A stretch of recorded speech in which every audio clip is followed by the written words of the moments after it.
Gentlemen, let me ask you a question.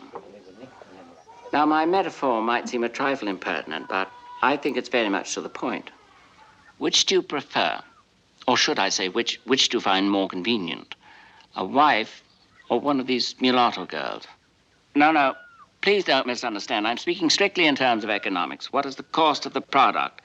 What does the product yield? The product in this case being love.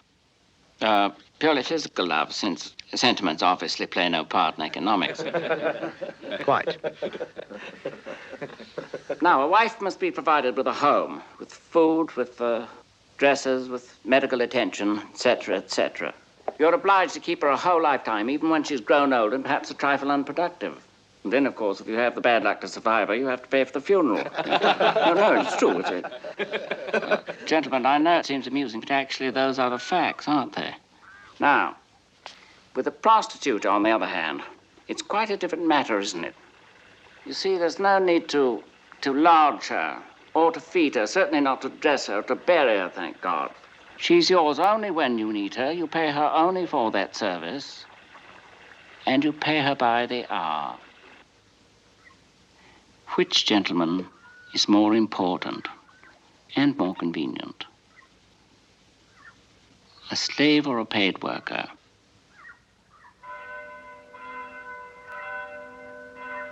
Which do you find more convenient? Foreign domination with its laws, its vetoes, its taxes, its commercial monopolies, or independence?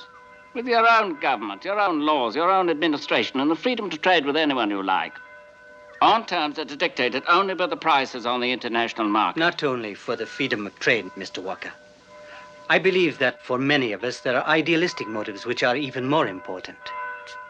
We are now a nation, a small nation, born here and forged with toil, with difficulty. It took more than 3 centuries. A nation which originated from Portugal, but now is not a part of Portugal anymore, and that no longer wants to be a Portuguese colony. That's all quite correct, my dear Teddy. We all agree on the idealistic motives. But it's the example of the whole that doesn't convince me as yet, Mr. Walker.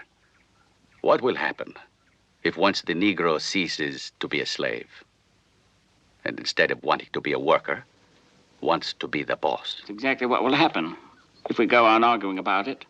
4 months ago, Jose Dolores was on the Sierra Madre with a few dozen men. Then he reached Sierra Trinidad with 400 or 500. Now there are thousands spreading through the lowlands.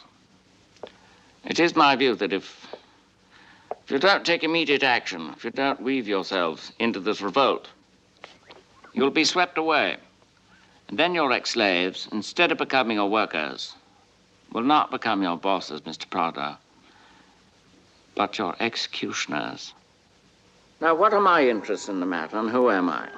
Very simply, I represent Her Britannic Majesty, a British agent if you prefer. But actually, you know, England wants the same thing that you want. The freedom of trade, and therefore an end of foreign domination in all Latin America.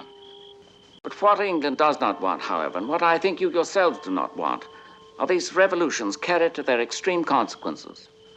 Men like Jose Dolores and Toussaint Louverture are perhaps necessary to ignite a situation, but then after that they become very dangerous, as in Haiti, for example. Yes, he certainly has got a point there.